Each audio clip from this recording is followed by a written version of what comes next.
Bobcat pleaded with the soldier for help. When he discovered the reason, he was left speechless. It began with a weight in the air, not quite a sound, not quite a scent, but something you felt before you saw. The forest wasn't still, but it wasn't moving either. It breathed, slowly, as if the leaves themselves were holding their breath. Sunlight filtered down in pieces, soft and scattered, slipping between high branches like gold falling through fingers. The trail was narrow here, flanked by thick underbrush and ferns curled from last night's dew. Everything smelled of sap and soil and slow decay. A breeze passed through, brushing against bark, bending a patch of reeds, then moved on like it too was searching for something. At first there was only the quiet. But then, something shifted. From the edge of the path, where the ferns grew dense and shadows stayed longer than they should, a figure stepped out. Not large, not clumsy, but unmistakable. A bobcat. He didn't stalk or crouch or flee. He stood, right in the center of the trail, head held high, golden eyes locked forward. That's when the soldier stopped walking. His boots stilled against the gravel. One hand, still gloved, hung just inches above his hip. He didn't reach for anything. Didn't move. The moment hung between them, the man and the bobcat, suspended like a thread stretched tight between two impossible points. The animal didn't growl. Didn't bare teeth. Instead he did something else. Something so out of place, it knocked the breath from the man's lungs. He raised his front paw. Not to strike.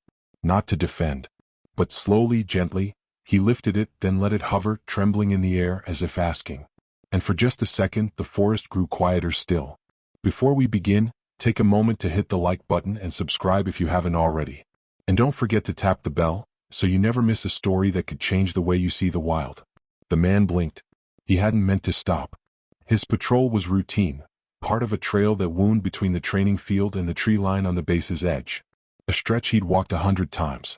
It had never felt like this. He took a step forward, slow, steady, not sure whether he was being brave or foolish. But the bobcat didn't move. Its paw stayed lifted, like it was showing him something. Or maybe, pleading. The soldier's breath caught in his throat.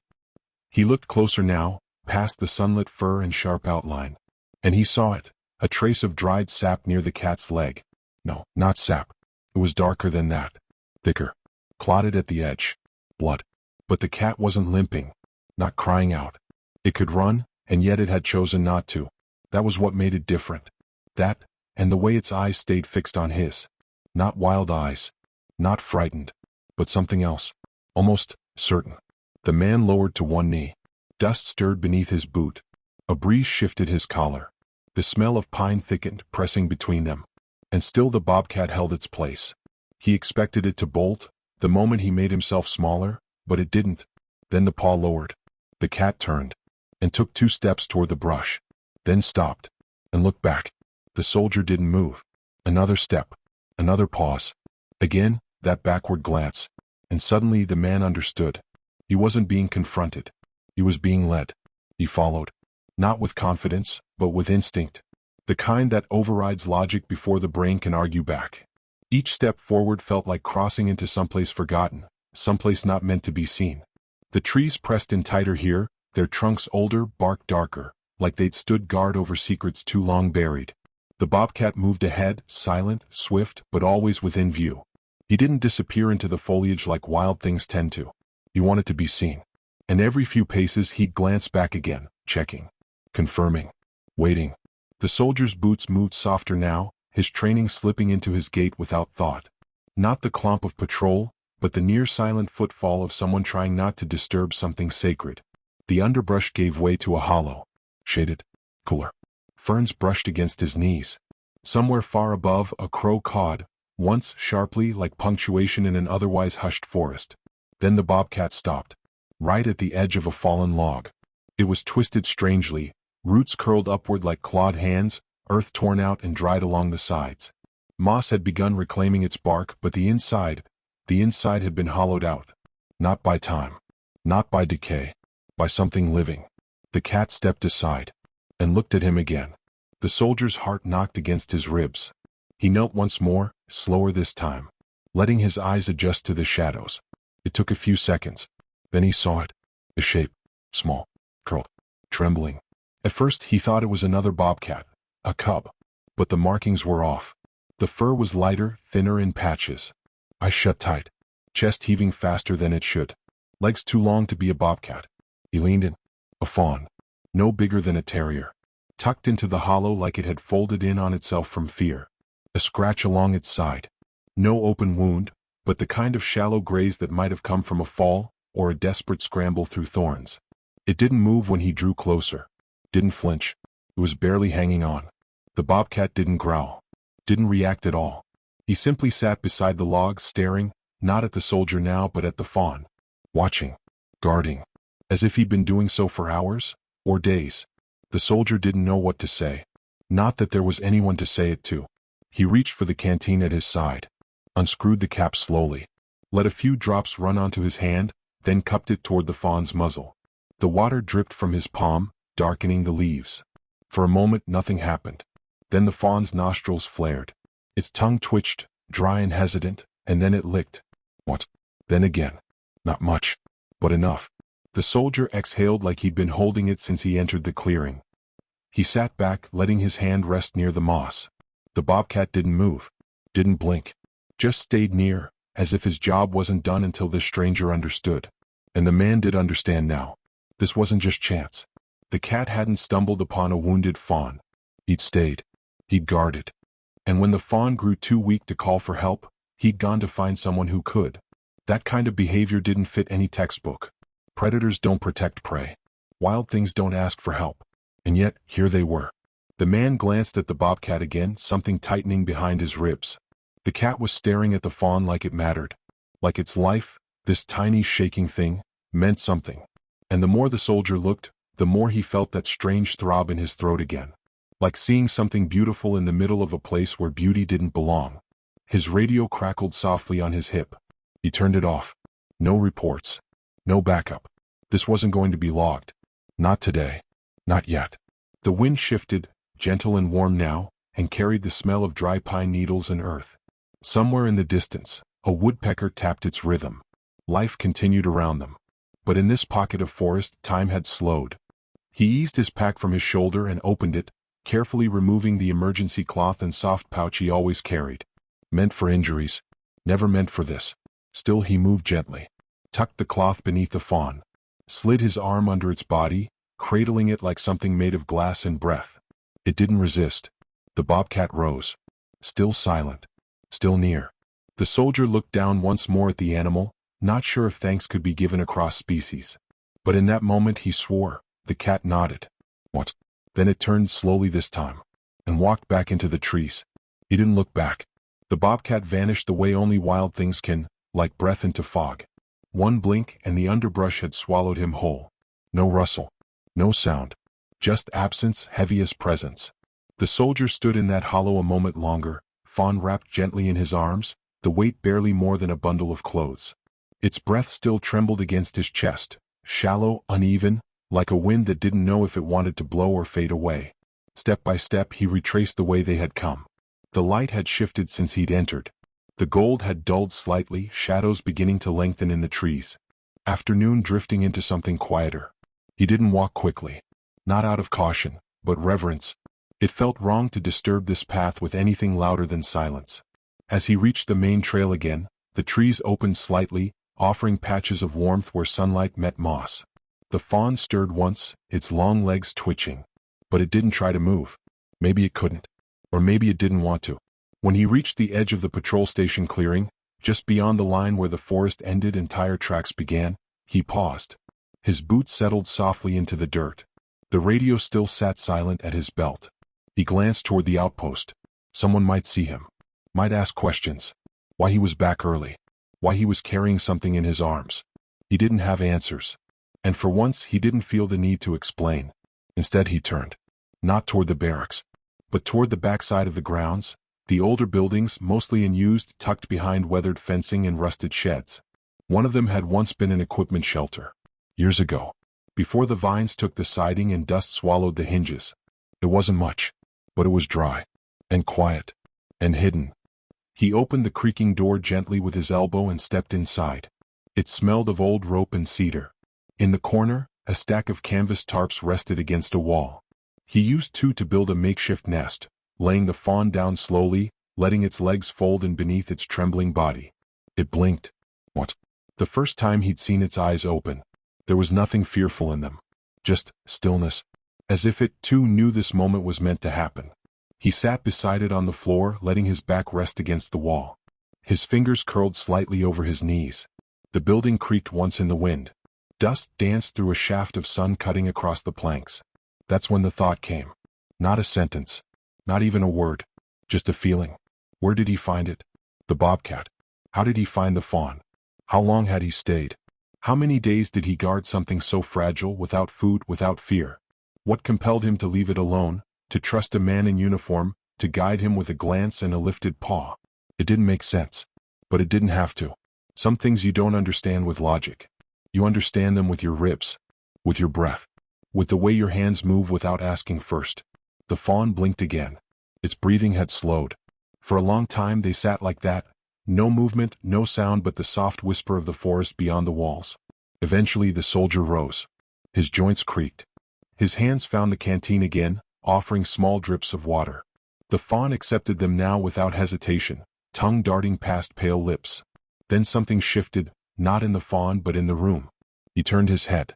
Through the warped glass of a side window, the edge of the woods stood tall, unmoving. But there, just past the brush line, a flicker. There's golden. Still watching. The bobcat hadn't gone far. He was still watching, still waiting, still making sure. The man didn't move, didn't wave, didn't speak. He simply stood there, heart quiet in his chest, letting the moment rest exactly as it was. That night the soldier didn't go home. He stayed curled beside the fawn in the abandoned shed, checking its breathing every hour, making sure the cloth stayed warm beneath it, making sure whatever fire had kept the creature alive in the hollow didn't flicker out here in the world of men. And sometime after midnight, when the wind outside changed and the air turned colder, he heard something. A sound not loud, but ancient. A low, distant yowl. Not pain.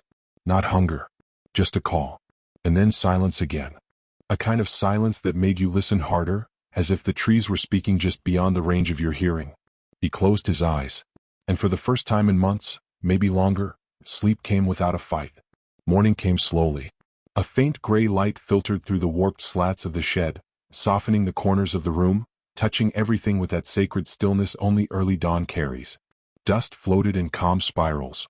Outside, a distant bird called once, tentative as if testing whether it was safe to begin the day. The soldier opened his eyes. His back ached from the wood floor. His neck stiff. But it wasn't pain that greeted him. It was peace. And the first thing he saw when he looked over was movement. The fawn, once barely breathing, had shifted. Not much, but enough to mark the difference between surviving and slipping away. Its ears twitched. Its ribs rose and fell in a steadier rhythm. And when he leaned closer, its eyes met his again. This time they didn't close. He sat up slowly, careful not to stir the air too much. Every motion held with the gentleness of someone handling memory. He poured another small measure of water and offered it once more. The fawn drank, weak but willing. And when its small tongue brushed his palm, something warm bloomed in his chest. It was working. She was holding on. That was the first time he thought of the fawn as she, not it. Not just a rescue, but a being. A will. A survivor. He smiled, though the gesture felt strange on his face. And used. By late morning, he had moved a few of the tarps to form a better cushion. Draped an old wool blanket from storage along the side of the wall to soften the breeze coming through the cracks. Fed the fawn what little fruit he had left from his pack. Apples dried. Crushed with water. Eaten slowly. He wasn't sure how long he could stay like this without someone noticing. But that thought never rose far in his mind. It didn't feel relevant. What felt relevant was her recovery. And the fact that each time he glanced toward the tree line outside that narrow window, he saw those ears again. The bobcat. Watching. Always from a distance. Never moving. Never leaving. By the third day the fawn was standing, unsteady, legs trembling beneath her, but upright. When she first tried to rise, she fell back down in a quiet tumble, hooves slipping on canvas. But on the second try she stayed up, breathing fast, but proud. The soldier sat nearby, knees bent, arms resting lightly on his thighs. He didn't reach out. He didn't interrupt. He just watched as she took her first small wobbly steps across the wood floor. Testing. Pausing. Testing again. It was in that moment that something else shifted. Not in the fawn. Not in the room. But in him. It had been weeks, maybe months, since he'd felt this still inside. The kind of stillness that doesn't come from silence, but from being exactly where you're meant to be. He hadn't known how much weight he'd been carrying until it started to lift, slowly like fog burning off under sun. The bobcat had given him that, by giving him her.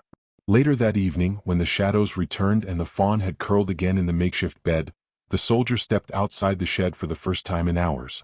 The air was cooler now. The forest, quieter. He walked toward the edge of the tree line, slow, deliberate. His boots pressed gently into the moss. When he stopped, he let his gaze sweep the brush. It took a few seconds. Then there, to the left of a birch tree, half shrouded in tall grass, the golden outline moved. The bobcat emerged. Not fully. Just enough for their eyes to meet again. No growl. No flinch. No challenge. The man crouched, resting his forearms on his knees, and simply whispered, "Why?" It wasn't meant to be answered. Not really. But the bobcat tilted his head slightly, like he understood the question even if he couldn't answer in words. Maybe he didn't need to. Maybe he already had. Then, something unexpected happened. The bobcat took one step forward. Then another. Closer than he'd ever come before. And when he stopped, his eyes weren't on the man. They were on the shed. On her. He blinked once. Then turned his body, and slowly walked back into the trees. But this time, he didn't vanish. This time, he waited just beyond the first row of trunks. Not hiding. Not guarding. But staying. Like he knew what came next. She was ready. Not in the way a wild animal bolts when the door is open. Not with fear or urgency. But with clarity. With calm. Her eyes held strength now. The bruised silence that once clouded them had lifted, replaced by something steadier. Older. By the fourth morning, the soldier stood with the shed door open. He didn't call to her. Didn't coax or gesture. He just opened the door and waited. She stood inside, legs narrow and tall beneath her, head lowered slightly. Sniffed the air. Took a single step forward. Then another. No panic. No stumble. Just the quiet decision to walk. The moment she passed through the doorway and into sunlight, something shifted in the man's chest. It was pride, yes, but also sorrow. The kind that lives alongside hope. The kind you only feel when you've helped something heal, and now you must let it go. She stopped just outside the threshold. Turned her head. Looked at him. And in that second, that tiny pause, it was as if she were giving something back. Something wordless and wild and impossibly deep. Then she walked on. Into the trees. Not far. Just enough to let the shadows welcome her again. The soldier didn't follow. He stood in the doorway, the wooden frame pressed gently against his shoulder. Watching. Then beyond her, just 20 yards into the woods, the bobcat emerged again. This time not from behind a tree. This time he stepped fully into view. He didn't look at the man. He looked at her. And this time she saw him. She paused. Ears forward. Head tilted slightly. Recognition. Not the kind bred in captivity. Not trained or taught. Something older. Something shared. She stepped toward him. And he toward her. They met in the space between ferns. Their bodies touched for only a moment, shoulder to shoulder, fur to fur. Then he turned, brushing past her gently, leading her deeper into the trees. The man's breath caught, because now he saw it. This was never just rescue. Never just an accident. The bobcat hadn't been watching over her. He had raised her. Protected her. Found her after she'd been orphaned. Maybe after something terrible had happened. And when she grew too sick to keep going, when his own instincts couldn't save her, he made a choice no predator should make. He found a human. Trusted him. Risked everything to bring her to safety. Not for himself, but for her. The realization washed over the soldier like light breaking through branches. A truth so large it couldn't be spoken, only felt. He stood there long after they were gone. Eyes locked on the spot where they'd disappeared. Not moving. Not speaking. Because what could you say after witnessing something like that? What could you possibly say? He returned to his duties the next day. Same uniform. Same boots. Same paths. But nothing felt the same. People noticed he was quieter. Softer in his steps. Slower to anger. Quicker to notice small things, like a bird's call or a twig snapped under weight, or how the wind shifted when dusk came early. He didn't talk about it. Not to anyone. Because it wasn't a story meant to be told. It was meant to be carried. And he did. Carried it through weeks and into months, until the season changed and the forest wore a different face. And then one morning, it happened again. He was on patrol. Alone. Same trail. Same time of day. The sun filtered through new green. The ferns had grown taller. And just as he reached the bend, the same place he'd first seen the bobcat, he stopped. Something was there. Not in the center this time. Off to the right. Still watching. It was her. The fawn. Only now not a fawn. Taller. Stronger. Oh. Eyes bright and unblinking. She stepped halfway onto the trail. Didn't come closer. Didn't run. Just stood there. As if checking. As if thanking. And then from behind her, a flicker of gold. A shape in the trees. The bobcat. Older now. A little leaner. A little slower in his step. But still whole. Still wild. Still watching. The man didn't move. Neither did they.